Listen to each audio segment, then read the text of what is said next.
Welcome to the InnovaBuzz podcast, where our job is to help you build visibility, professional credibility, and connection with your ideal client by putting the human at the center of innovative marketing, so you can build and strengthen an engaging, enduring relationship with your ideal clients. I'm Jürgen Strauss from InnovaBuzz, and I'm honored that you're here with me. If you haven't joined our wonderful marketing transformation community yet, go to innovabiz.co and collect your free gift as well. Do subscribe to the show and also leave a review because it helps others find us. Let's get into today's masterclass on this InnovaBuzz podcast.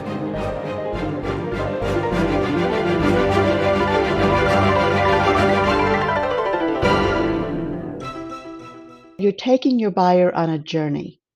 And the buyer needs to reach a point of clarity, and it's almost like matchmaking, where they understand the value that you're bringing and how you can help them very specifically with their issues.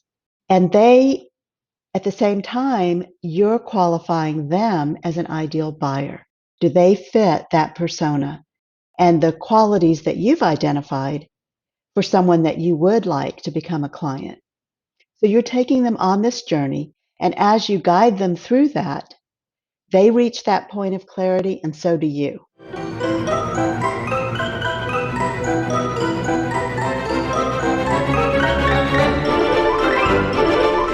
Welcome back. I hope your week's been fantastically awesome so far. If you haven't yet heard my recent conversations with the queen of the sales success mindset, Christine Schlonsky, and with the author of Legendary, Tommy Breedlove, then go listen in. They're well worth checking out, but do that after you've listened to today's conversation. I'm really excited today to have on the InnovaBuzz podcast as my guest, Patty Block of the Block Group. Patty founded the Block Group to empower women business owners who are experts in their fields. Her life journey, the good, the bad, allows her to course correct clients by leading and advising with compassion, with empathy, and with quiet resolve. The result is a partnership of unbiased accountability, helping women position their companies financially, operationally, and technologically for game-changing results. Clients often refer to Patty as their business therapist and secret weapon. Patty's raised 3 fantastic kids, all of whom have launched their careers and also work in Patty's company. She essentially raised her own workforce. Patty's key is establishing long-term relationships and serving as a strategic sounding board. And by doing that, clients experience direct benefits to create real and lasting change, turning roadblocks into building blocks. In our conversation today, Patty talked to me about differentiating between buyers and clients. She explained how to establish the value of our services, and she talked about being the guide for the buyer's journey. Without further ado, then let's fly into the hive and get the buzz from Patty Block.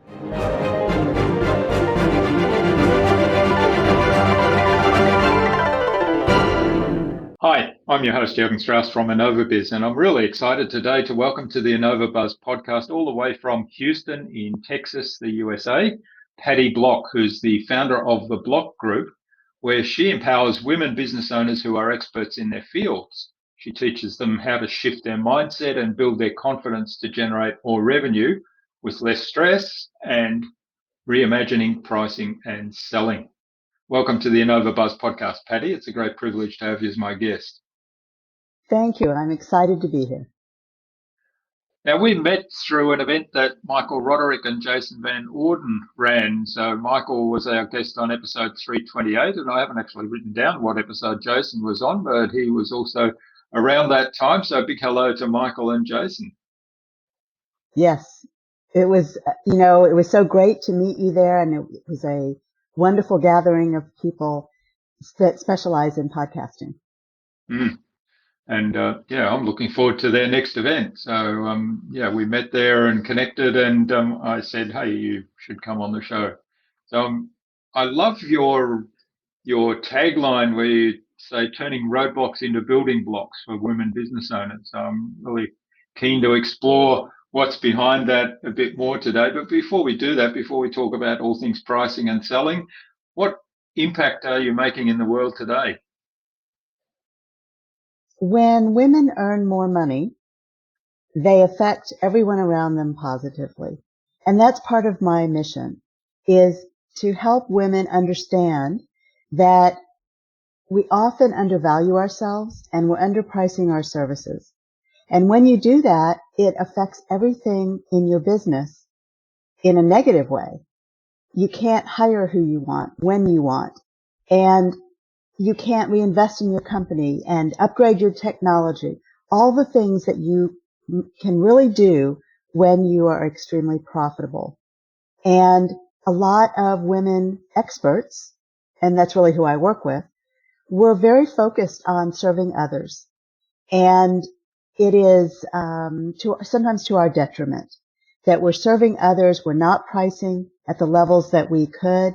And that's really where I think I make the biggest impact, is teaching women not only how to change their pricing, but how to talk about that confidently.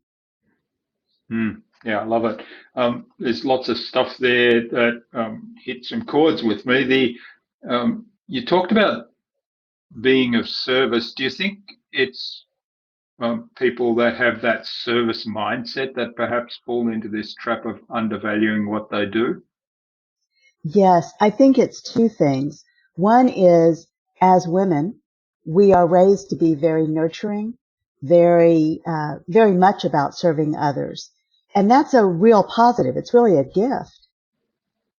At the same time, we can be pricing for the value that we're bringing.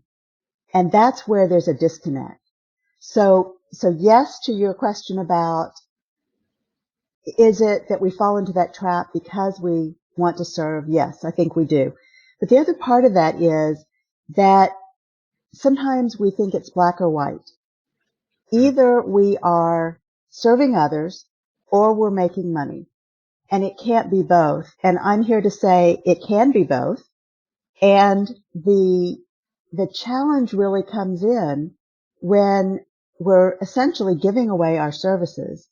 And a lot of us have come out of a corporate environment, so we never really thought about our value, right? We may have been billing hourly. We may have been not billing at all because the company billed for us. And so because of that, we may not have a good sense of what our value is. And so I think it's a combination of things that is very limiting. Yeah. And I think there's another aspect to it. You said it's not black and white or black or white. I think the other aspect, and this is something that perhaps is a big mindset shift that would be worth tackling, and I'd be keen to hear your thoughts on that, which is, if I have a service that is helping other people and I'm undervaluing that to the point where I don't have enough profit in the revenue that I generate to reinvest in my business to keep that business sustainable for the long term, then I'm doing a disservice actually to my clients, because at some point I'm going to go out of business because I won't be able to sustain it. So what are your thoughts on that, and making that mindset shift? Not only are you doing a disservice to your clients because you may end up going out of business, but there are two other factors. One is you're under tremendous stress, which means you probably are having a hard time focusing. And so that's a disservice. And the other is you can't hire people to service that client, because often what happens, and actually I see this happen a lot. I actually have a name for it. It's called the broken cookie effect. And when I was growing up, my mom would make these wonderful cookies. It was a family recipe. Our whole house would smell good. And when we would sit down to eat the cookies, I noticed this when I was a kid, but I didn't really understand what was happening, that mom would always eat the broken cookies. And it wasn't until I was a teenager that I asked her, what is this about? Why are you always eating the broken cookies? Do they taste better? And she said, oh no, I'm eating the broken cookies because I want you to have the whole ones. Yeah. And that's what I see women doing in their businesses. They are taking care of their staff. They're paying their staff before they pay themselves. Sometimes they don't pay themselves. So they're serving others inside their business while they're also serving others outside their business with their clients. And they tend to come last as the business owner. They're eating the broken cookies so that in their mind, people will have the whole cookie rather than sacrificing. And the problem with that is, to your earlier point, then you're doing a disservice to your clients and to your buyers because you can't really perform at the level that you could if you had people to help you or if you could focus better because you didn't have as much financial stress. Yeah, I love the broken cookies. It reminded me of my mum. She used to always take the broken ones, and she'd always she was a great cook. And Christmas time there'd be cookies, or we had a German name for them, of course, but it was very much the same thing. She would take the broken ones. Yeah, and I never looked at it in that way, so it's brilliant. Well, as I said, it took me years to even ask the question. Yeah. All right. So pricing then. You said, one of the biggest challenges is that women, and I would suggest that this is not restricted to women, but that we underprice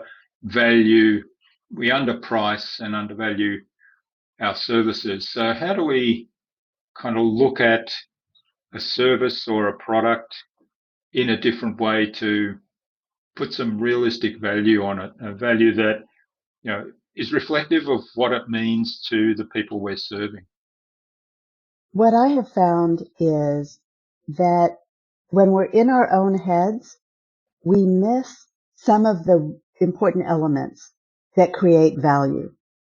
And to some extent, and in fact, I have clients who ask me, Patty, what do you think I should be charging? And my answer is, I can't answer that question. I'm not your buyer. Yeah. And even though I could give you a number, it's not a meaningful number because it doesn't matter what I think. It matters what your buyer thinks. And I will also make the distinction between a buyer and a client. So one of the limitations we have in selling is that we often think about an ideal client. But ideal clients don't happen by accident. My feeling is you find an ideal buyer, you help them reach the point where they understand the value and they're ready to buy from you, and then you turn them into an ideal client. And again, that doesn't happen by accident. It's about setting and managing expectations, which as service providers, we do a really good job with that. And when we slip up and we are not doing as good a job creating an ideal client, we recognize that pretty quickly. And then we have to decide if we can course correct or if we have to fire that client. And we've all probably been in that situation where the working relationship isn't working and you realize that you have to part ways. And that feels like conflict. It's super uncomfortable. So we don't want to get to that point. We really want to qualify these ideal buyers and help them become ideal clients.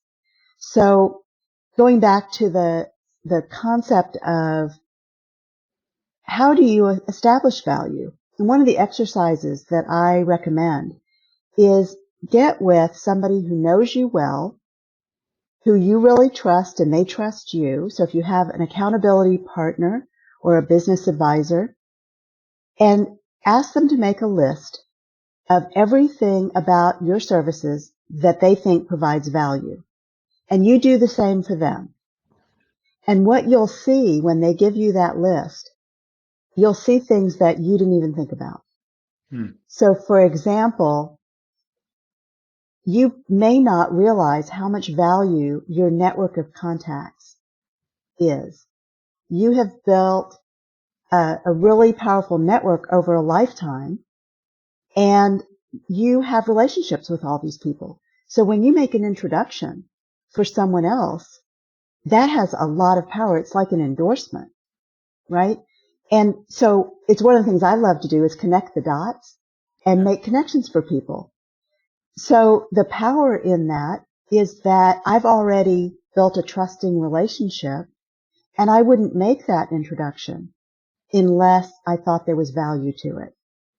So by doing that, I can help someone save money. I can help them have a more efficient process.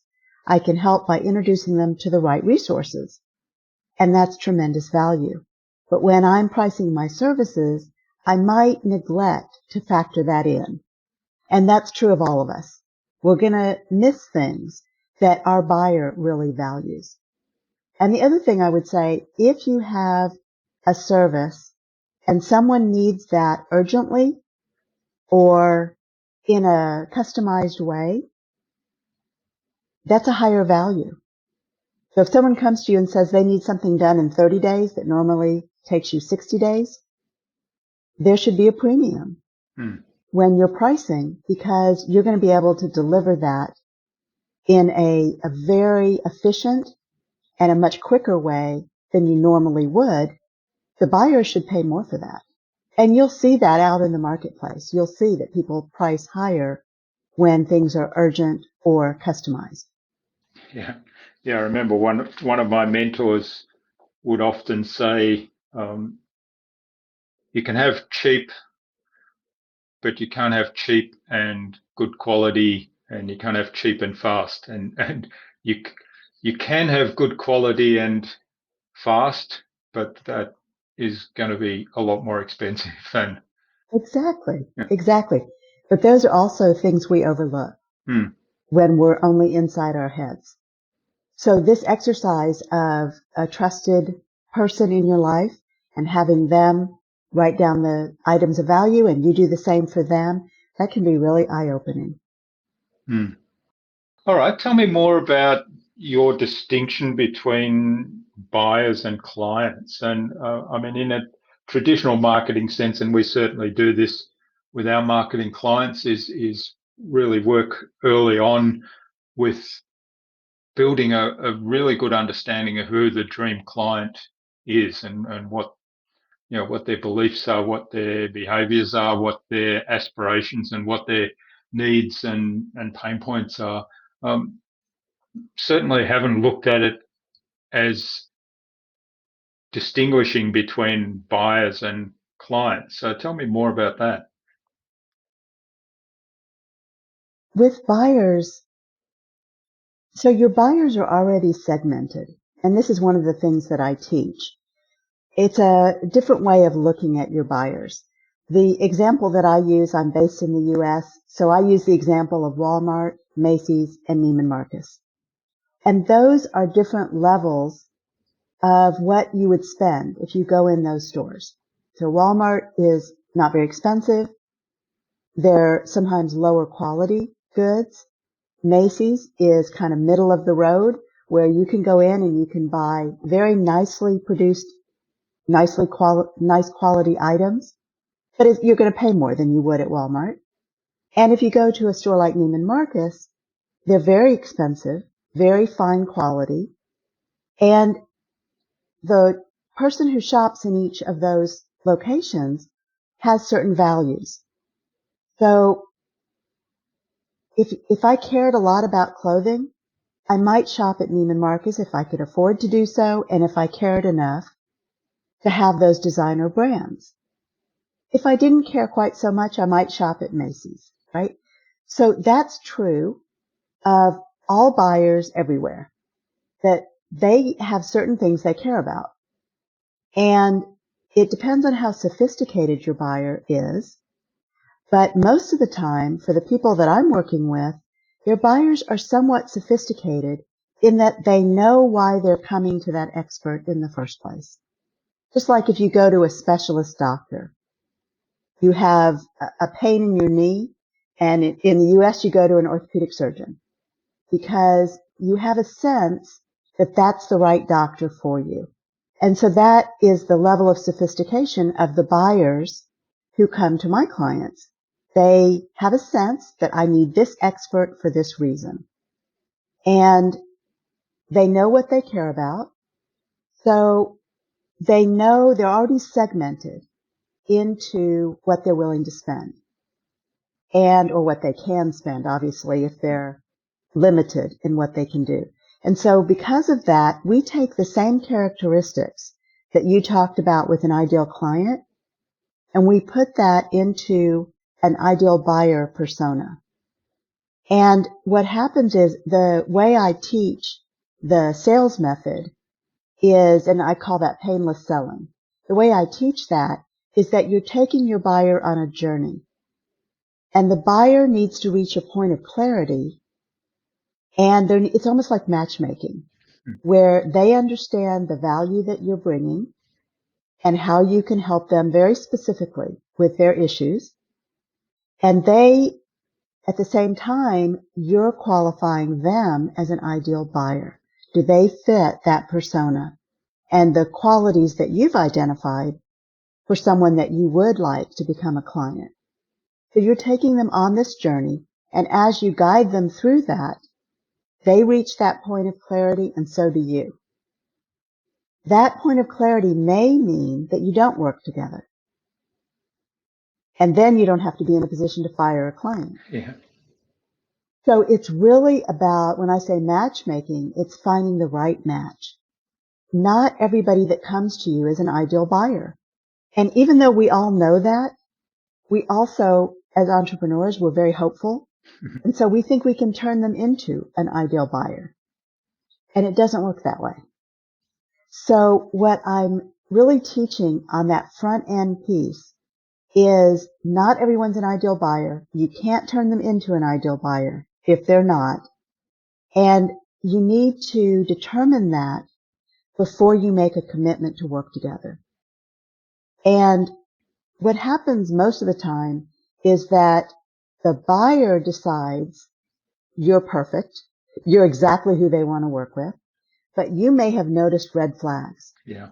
And so what I recommend in that situation is that you go deeper into the conversation with them. It's not that you have to end the conversation and go in a different direction and not work with them. It's that a surface conversation may not get you the information you need or bring you to that point of clarity where you can determine that they would be or could become an ideal client. Mm. Yeah, that's gold right there and then, and certainly, doing that work up front to get really clear on who that ideal buyer is, and then digging deeper when you have questions or there are red flags, to dig deeper on that to understand what's behind those. And even if it comes to the point at that stage of saying, because the best service you can do somebody who's not an ideal buyer is to suggest to them that they go elsewhere because you don't believe your services or you are a good fit for them. Yes, and sometimes you can refer them out. Exactly, yeah. Or make another suggestion, or it could be they're coming to you for a particular issue and you're really not the right provider. And you can recommend that they seek out someone who specializes in that thing. So there's lots of ways to serve people that come to you. It doesn't mean you always have to work together. That's right. That's a really important point. I certainly endorse that. I guess, jumping back onto this idea of the journey, tell me a little bit more about what sort of things we should all be doing as business owners to be the guide for the potential buyer on that journey, wherever that journey leads, whether it leads to them becoming a client, an ideal client, or whether it leads to you saying, you're better served going to a different specialist. Part of the journey as I see it, is asking strategic questions and being a really good listener. So I do want to guide my buyer, but I want to do that in a very strategic way. And that's using questions and understanding that the buyer is feeling some kind of stress. If they weren't, they wouldn't be talking to me. So I have to really, and I do try to really tune into what the buyer is thinking and what they're feeling. And that is what I teach my clients, so that you're asking questions that give you enough information so you can determine if they're going to be an ideal client. But at the same time, you're guiding the thinking of the buyer by helping them understand the value. So what normally happens in a sales conversation is I will ask you a series of questions and you'll answer my questions. And often that's kind of where it ends up, is just like almost like a show and tell kind of thing. Mm. And what the buyer needs to understand is how you can solve their problem, not just asking a series of questions and giving a series of answers. That doesn't guide the buyer at all.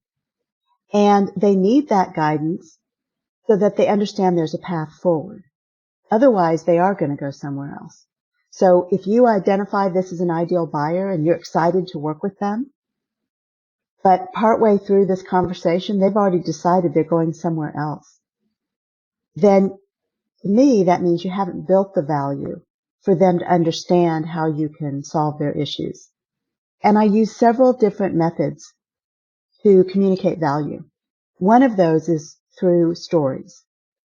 And stories are super powerful. And I help my clients develop very concise, very descriptive stories. And remember, stories are about people. So one of my big challenges is I'm very analytical. So when I write a story, initially, to me, it sounds like a report. Join the And club. I have to, yes, exactly. And so I have to work really hard to remember this is a story. It's about people. It's about a situation. And it also has to be relevant to the buyer. So I help my clients develop 10 or 12 different stories, and then they can match them by relevance. And it takes a lot of practice. You practice the stories until they become very conversational, and you can easily and quickly pick them out of your brain to use for a particular situation. So I'll give you an example. Let's say I'm talking to a buyer who tells me that 2 years ago she worked with a business coach and it was not a positive experience. And she didn't feel like she was getting the results that she wanted, but she had made a point to find somebody in her industry because she thought that was really important, that they understand her industry and they had worked with others in her industry. So now it's 2 years later and she's talking to me and she's looking for a new business advisor. And I'm asking strategic questions, but I then have the opportunity to share with her that I have worked with other people in her industry, but I don't have specific expertise. And that can be an advantage because if you do things the same old way, you're going to get the same old results. And I'm looking at it with fresh eyes. So I can bring innovation. I can bring new ideas. And I do that routinely with my clients. That's part of what they value in working with me. And I know because I've asked them. So that is a really important element of using reference stories so that the people you're talking to understand your value and understand the kind of outcomes you can achieve. And something they may see as a negative, you can reposition as a positive. I love it. Yeah. So what are some of the other ways you communicate value in that buyer's journey? There are several ways, one of the things I want to point out is when I'm teaching this method, I also make a point to help them understand timing. So, for example, I use it's a pattern, a sequence, if you will. And when I'm teaching that, I stress that you need to keep it in order. And the reason is, it's like you're walking on a cobblestone path. And if you've ever walked on a cobblestone path, you know it's not even. And if you're not careful, or if you skip stones, you could twist your ankle, right? Mm. And it's the same kind of thing here. If you skip stones, or you don't take this in order, or you get careless with the process, and let's say you use your stories early in the process, what happens is people will listen to the stories and it may resonate with them, but they are going to gloss over the challenges that they're really experiencing. So they may feel really good about your story, but you're not focusing on the negative where they really need help. Mm. And because of that, they may not be ready or willing to make a decision. So it really affects their buying decision. So the timing is very important. One of the other methods that I use is a needs analysis. And this is, again, a structured way, and it's part of your sales process. One of the things I see, especially with women, is that we often, because we are in the service mindset, we often think we have to recreate things for each client, for each buyer. And so we make up a new way to price. We make up a new way to sell. And it works against us because we don't feel very confident, because we're winging it. So having a standard way of doing things can build your confidence. Then you don't have to make up anything. You can still customize it if you choose to. But especially when I'm helping develop pricing models, I recommend that they not customize it, that they have a standard. And the problem with customization, when you do something different for each client, is it's very hard to track and keep track of and pay attention. It makes your invoicing complex and it creates stress. And there's really no need for that. You can standardize and build in value to your pricing and still have a very confident way of presenting that. So I use a standard needs analysis as part of that sales process. And again, I don't have to think about my process. I only have to think about the strategic questions I'm going to ask and guiding my buyer on this path. Yeah, I love it. And I was having a conversation in the last episode with Tommy Breedlove, and he was talking about repetitions and using this analogy of going to the gym, for example. If you want to build a muscle in the gym, it's not how much weight you lift, it's how many repetitions you do over time. So it's the same kind of concept, isn't it? If you stick with a standard process, then you very quickly become expert at it as you build up the repetitions. Whereas if you're winging it, it's sort of each time, as you say, you lack the confidence because each time it's kind of different. And I find myself when I'm in that kind of mode or vein that as I'm doing that particular thing, I'm thinking back, oh, how did I do that last time? I can't remember. And so the mind's actually somewhere else rather than focused here and giving attention to the person I'm talking with. That's exactly right. And I'll make the same, use that analogy for separating the sales from the service. And what often happens when we're experts and we're providing a service, as we're guiding our buyer, our mind is whirling. We're thinking about how are we going to go about providing this service? And what are we going to price it? And how are we going to deliver it? And if we have staff, who's going to be assigned to this? So the wheels are already turning. But again, that's a disservice to your buyer. And If your focus is not on the journey for your buyer, then not only are you doing them a disservice, but you're unlikely to make the sale because you're going to appear distracted. You are distracted. And the buyer will sense that. So body language, eye contact, all of those things that we know are so important to building a relationship, to the buyer being ready to buy, all of those things will be hindered if you're busy thinking about and planning for how you're going to provide the service. So it's that same concept of have a standard, stick with it. As you repeat it more and more, not only does it build your confidence, it becomes more conversational. And the one thing women do not want to sound like is salesy. And that's the term, right? We don't want to sound salesy. And so when it becomes conversational, we feel so much more comfortable because we're having a conversation. It's more relaxed. And as you practice more and more, you'll feel more and more confident.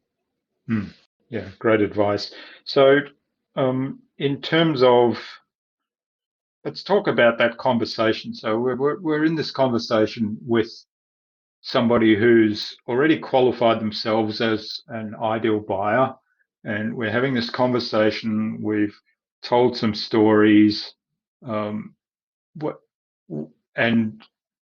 we've kind of kept ourselves away from how am I going to solve this problem for the person at the point in the conversation. How do we kind of move ahead with that? What's your approach to help give the client the confidence that, hey, you're the person that can help me with my problem, and at the same time not fall into that trap of thinking about, well, how am I going to solve this problem? Or can I even solve this problem? Which is even worse because that undermines your own confidence, right? It does. So if you're wondering if you can solve the problem, you're probably not the right resource for them. However, what we tend to fall into is you want the revenue. So you feel like you can make it work, right? You'll figure it out and you'll make it work. And that's okay. And there are plenty of people out there who believe that and often achieve it. So I don't have a problem with that. Think of it as 3 distinct phases. So the first phase is when you're asking these strategic questions, perhaps using a needs analysis. As you're doing that and you're guiding the buyer's thinking, in every step you're building value. Just the fact that you have a process builds value, right? So they see you as professional, as confident, as competent. So there are so many nuances that are unspoken. When you have direct eye contact and healthy body language, and you're sitting up straight and you're speaking confidently, all of those things convey that value. So that's the first phase, is you're asking those strategic questions, you have a process, and that's very clear.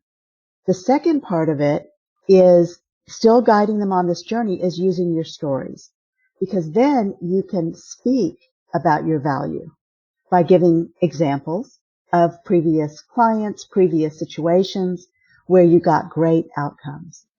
And that builds value in a very verbal way. And the third piece is the commitment. And sometimes it's a commitment to work together, and sometimes it's a commitment for the next phase. Maybe the person you're speaking with is not the decision maker. And then you need to talk to someone up the food chain. So you have to have a sense while you're going through this guiding that of what your end result should be, what your ask is. Are you asking for the sale, or are you asking for another meeting? Or are you asking for something different? When you do that and you have a commitment, some of my clients go to a proposal phase, especially when they're speaking with large companies. So in that case, their ask is a commitment for a proposal. And then they have another meeting where they present the proposal. And once you have that commitment where you know you want to work together, then you can start the onboarding phase where you're starting with this new client, and you can have a whole process built around bringing in a new client. That is distinct from what you just did in helping them be ready to buy. So I really do see it in steps. And if you're following this pattern and these steps and you get to the commitment phase, then you can start thinking about how you're going to solve their problem. Okay, and certainly in the proposal, if there's a proposal involved, that's something where you probably will be thinking as you put that together about how you might solve the problem. Absolutely. And also how you'll price. So I have a template that I use that's to scope the work. And it allows people to put in a lot of details and then to actually calculate what the pricing should be. They can look at it. They can manage different elements of what they've put into the pricing. And I usually recommend they add a percentage for the value to the buyer as well as contingency. So all of the different pieces that you can build into your pricing, and that conveys value as well. If I go into Walmart, for example, and I see a $5,000 blouse, I'm going to question that and wonder, am I in the wrong place? Because no one expects to see an expensive blouse in Walmart. But if I go into Neiman Marcus or another high-end store, I would be not at all surprised to see a $5,000 blouse. Now, it doesn't mean I'm going to spend $5,000 to buy this blouse, but I wouldn't be surprised to see it in a high-end store. And that is what people expect of your pricing as well. So you need to think about what type of provider you are. Are you a Walmart, a Macy's, or a Neiman Marcus? And most of my clients are Neiman Marcus. That's who their audience is in terms of a segmented audience. They're selling to high-end buyers who understand the value of a $5,000 blouse. Love it. Love the metaphor. You talked about the ask there. So how important is it to actually finish each of those conversations with the next step, with asking for whatever it might be, whether it's asking for the sale, whether it's asking for another meeting, and how do you go about that? It's critical because otherwise that was just a nice conversation. So if you want an outcome, you have to ask for it. Again, I'll say it does not have to be asking for the sale if you think it's not appropriate or you think it's premature or you're not sure you want to work with this company or this person. That's okay. Take your time and really analyze it. However, have an ask. So if you're not sure you want to work together, then don't ask them for the sale. You can ask them for an additional meeting so that you can go deeper into a specific topic. You can ask them, as I mentioned earlier, perhaps there's someone else in their company that you need to meet, or that could provide information that perhaps this person can't. So as an example, sometimes I'll be talking to a CEO of a company, but they need information from the COO, from the Chief Operating Officer, or the Chief Technology Officer. So sometimes they need information from other members of their staff in order to answer my questions. And if that's the case, then sometimes we bring them into that conversation. So that could be the ask, is do we need to have a second meeting with your key staff members? So there's any number of ways to do that. And when you plan that ahead, you have some sense of that, then by the time you get to that point in the conversation, it's a natural next step.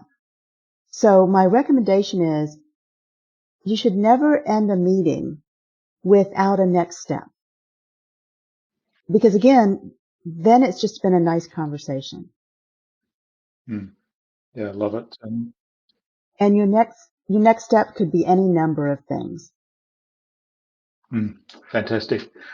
All right. Well, this is fabulous, Patty. I could go on talking for ages on the whole buyer's journey and that onboarding. We haven't touched on onboarding yet, other than to sort of raise it, and we haven't really dug into the various processes. So there's heaps more to talk about, but I'm just aware of the time. So I think it's a good point now to move on to the buzz, which is our innovation round. It's designed to help our audience, who are primarily leaders and innovators in their field, with some tips from your experience. And I like to say that hopefully your answers will inspire the listener to go and do something awesome today as a result. So you ready? What do you think is the number one thing anyone needs to do to be more innovative? Give yourself time and space. Sometimes we get so busy that we forget, or we think we don't have time to be curious, to ask questions, to learn new things, new skills, to have a new perspective. So giving yourself that time and space, I think, is critical to being innovative and to, ultimately, what does being innovative mean? It means coming up with new ideas or a different way of looking at things. And for me, I know that happens best when I do give myself that time and space. Yeah, that's great advice. And as somebody that, I like to say the holiday where you're lounging by the pool or laying on a beach towel on the sand, doing nothing is not my sort of holiday. I'm always wanting to do something, being active. I mean, I can read a book there on that beach towel, but it's got to be something that I'm physically or mentally doing. And so taking that time and space is a bit of a challenge for me, but I find that just switching off and going out and doing something different, like for me, it's bike riding or photography, that then puts me into that environment of, it's like time and space to actually turn the mind off and focus on other stuff, and that generates lots of ideas for me. Yes, and it does for me and most people that I know. And most people that I know have a hard time switching off. Yeah, it's a common problem. All right. Now, speaking of ideas, what's the best thing you've done to develop new ideas? I think so innovation is a really important aspect of my company. And over the last 4 to 5 years, I've innovated in many different ways in my company, one of which was to go completely virtual before people were doing that. And it's funny, I was using Zoom when no one knew what Zoom was. And I used to have to teach people how to use it. So going completely virtual allowed me to expand my company nationwide in the U.S. And so I'm based in Houston, Texas, and mostly took clients in Texas. But if you've ever been to Houston, you know it's a gigantic city, and I realized how much time and energy I was spending driving. So by going virtual, I could improve my productivity, I could take on more clients, I could develop more programs, I could serve my clients so much better. And by going nationally, now I can work with clients anywhere. And developed a business development strategy to go into specific cities. Because if you tell someone that you're expanding nationwide, they'll nod and say, oh, that's nice. But if you say, I'm developing business in Denver, Colorado, and I'd like to meet people in the business community in this industry, they will start thinking about who they can introduce you to. And so I was very, very specific in that strategy, and I've subsequently developed business all over the U.S. So those innovations have been game-changing for my company. And since that time, I've now developed a program that I call the Revenue Roundtable, and it's a group coaching program for women business owners, typically 2 to 10 years in business and in various industries, but they're all service companies. And we focus on generating more revenue with less stress. So that's one of the innovations that is new this year, actually. And then I also have online programs, value-driven pricing and painless selling to ideal buyers. And that innovation of adding the online programs, the group coaching, as well as working with my private clients has expanded my business. Yeah, it's wonderful, and it really highlights the value that you can get from using some of these online tools like Zoom. I kind of still kicking myself that I didn't invest in Zoom when I first started using it. It certainly experienced a huge surge in its share price during 2020 when the pandemic, and I think a lot of people discovered the same thing that you mentioned earlier about the amount of time that you free up when you're not driving around anymore, because and certainly it happened to me as well. I mean, I've been working online since very early on in my business. In fact, I started working online pretty much from day one of my business because I'd been in an international role, traveling very widely, and was quite used to having global teleconferences and video conferences. So when I found Zoom, I thought, oh, this is magic. I can do the same thing with this, and it's a fraction of the price. And but I was still seeing clients locally in person, and when that was shut down because of the pandemic, all of a sudden I thought, wow, I've got so much time on my hands that must have come from all the commuting. And I think a lot of people discovered that and thought this online thing is actually pretty good. It certainly has been good for my company. It's opened a lot of opportunities, and it's allowed me to focus in a whole different way because I don't have to worry about getting out in the heat and driving somewhere and all the time and energy that takes.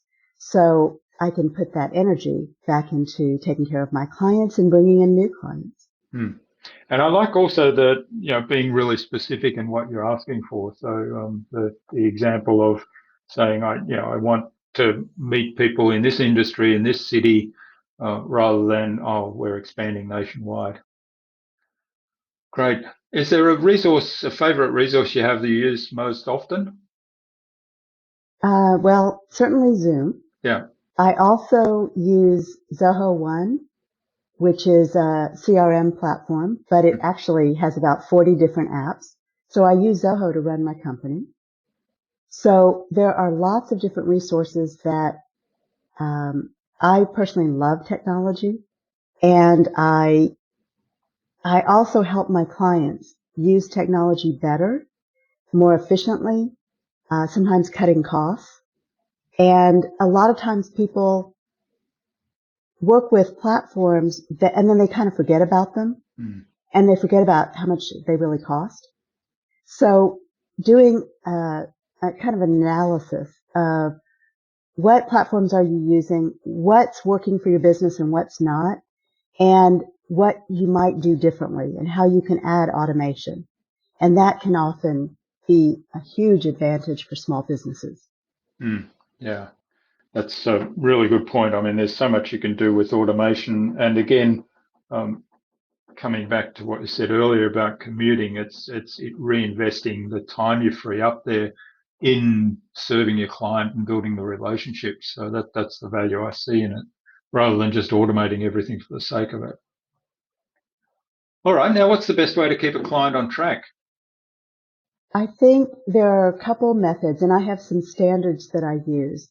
So after every meeting that I have with a client, I track the action items, theirs and mine. And I'm not here to crack the whip, so to speak.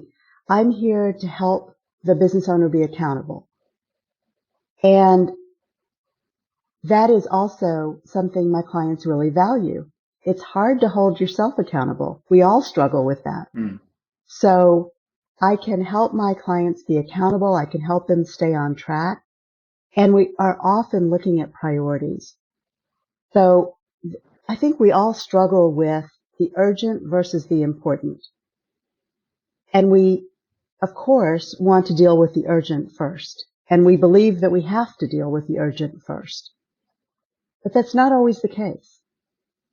And sometimes you can delegate, Mm. have somebody else deal with the urgent, and you focus on the important. So that's another piece that I think we need to keep in mind when especially if you tend to get distracted a lot, is establish your priorities and keep going back to that. Remind yourself of what's really important and what you need to do to accomplish those outcomes. Mm. Yeah, I think setting priorities is so valuable, and I've recently kind of switched a little bit from urgent and important and the Eisenhower matrix to actually looking at things in terms of impact. So is it high or low impact, and effort required?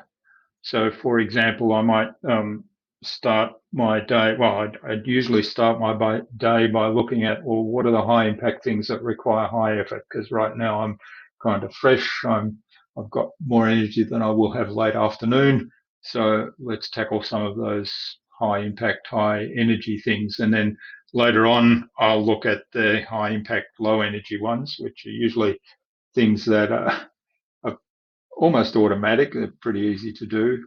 And then the low impact things are kind of, if I've rated something low impact, I generally what I do with that is I look at it and I say, does that really need to be done? Can I just delete this from my list, or can I give it to somebody else if it does need to be done? Because and usually that would be a medium impact thing then if it does need to be done. Yes, and that's a great way to look at it. Hmm.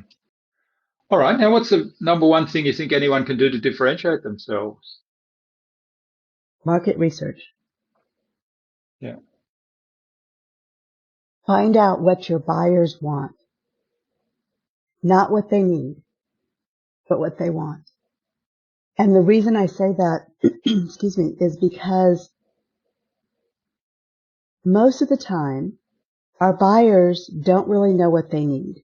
That's why they're coming to us. So if I go to a marketing expert, I know what I want. I want a really cool website. I want SEO. I want social media all linked together. I want it to be efficient, cost effective. I know what I want, but I have no idea how to do all those things. Mm. That's why I need a marketing expert. So that's what you need to listen for with your buyers. What do they want? And you can figure out what they need, but they're not going to buy what they need. They're going to buy what they want. Yeah. Right? And so when I think the single most important thing to differentiate yourself is to do some market research. You can do that informally by starting a discussion on social media and seeing what words people are using and what comments you get, or you can do it more formally by interviewing your ideal buyers, your target audience, and which I think is a much more immediate way to get that feedback, and it's much more effective. So if you will take the time, and it will feel awkward at first, what you'll find is that people are very generous. They are willing to spend 20 or 30 minutes on a call or a Zoom conference to answer your questions, and you can tell them, I'm doing some research, I'm doing a study, I'd like to get some feedback, and people are really generous. So when you get that, one of the super important things is to either record it to get exactly the language that they are using, or take really good notes. And actually what I do is I record those sessions, and then I use a translator service like Otter, and I transcribe it. And then I have the exact words that they use. That can then be used in your messaging. It can help you come up with ideas and innovations. And it can also be used as you're developing whatever service you want to sell. So it's very powerful, and it helps you differentiate yourself from anyone else in the market. Yeah, that's brilliant advice, particularly, getting the language that they use. And another suggestion on that I'd come across that I thought it's really good too is looking at Amazon Books, for example, in the particular area that you're working in or the problem that you're addressing, and where there's a book review that, particularly if people have said, the book is rubbish, or this book didn't address the key things that I'm interested in, because there's your opportunity, and also they've written out the language that they use. So using that transcriber to get the language is really valuable. It helps with, as you say, helps with messaging. It helps in building the stories and everything. Great suggestion. It does. It's very powerful. All right. Well, this has been absolutely fabulous, Patty. Thank you for sharing what you've shared today. Now, where can people learn more about you and about the block group, and also get in touch and say thanks for what you shared today, perhaps? Well, I love meeting new people, so I would encourage listeners to connect with me on LinkedIn. It's Patty with a Y, Patty Block.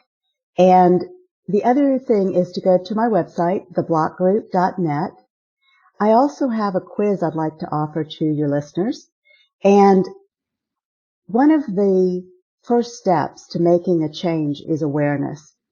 And I have a quiz called myrevenueroadblocks.com to help you reveal what's in your way, what's keeping you from generating more revenue. And that's what this quiz does, is it helps you determine what is in your way and then figure out what you can do about that. So you can start generating a lot more revenue, which will benefit your whole company. Wonderful. Well, that's great. We'll include all those links in the show notes so people can click straight through. So do you have some parting advice for our listener today, Patty? I would say if you feel as though you should be generating more revenue and there are so many things that you'd like to do that you're not able to right now, figure out how you can give yourself that space and time to learn new things. And if there's an opportunity for us to work together, I would love that, and you're welcome to contact me. But again, give yourself that time and space to find the right resources, get the right advice, and figure out how you can start generating more revenue so that you can reach your dreams, you can accomplish and achieve what you've set out to do. We go into business not only to serve others, but to have an impact in our communities and in our world. And if that's meaningful to you, then you really have an obligation to make your company successful so you can have that impact. Yeah, and I think that's really important to remember that it does entail an obligation to actually be successful, right? And I think the other thing aligned with that is that our clients want us to be successful, not just for That's them, not exactly just right. for them immediately in the work we're doing for them, but as a business. Yes, that's right. And people are counting on us to be successful, to provide jobs, to be able to hire people in our communities. So there are a lot of people relying on us. And that's part of what we love, is to serve others. Wonderful. All right. Finally, Patty, who else should I get on this show and why? So I have so many people rolling around in my brain. So one of the people I think you should interview is a good friend of mine. Her name is Janet Neal, and she is a wonderful speaker and coach. And she and I have a company together called Next Steps Navigation that helps college graduates in the U.S. enter the workforce. And she would be a wonderful guest for you. Fantastic. Well, we'll get an introduction to Janet from you, and we'll reach out to her and find a time to bring her on the show as well. Looking forward to that conversation Wonderful. too. Thank you. All right. Well, thanks so much Thank for you. sharing your time and your insights with us so generously today, Patty. I've really enjoyed this conversation, and there's been so much gold in what you've shared, from determining the value of our services and finding out, where we might be taking things for granted that other people value quite highly, and how we might be able to factor that into our pricing, how we kind of get consistent and build confidence in the whole system of having those sales conversations, and so much more. So thanks for sharing all that, and all the best for the future, and please stay in touch. Thank you. I really enjoyed this.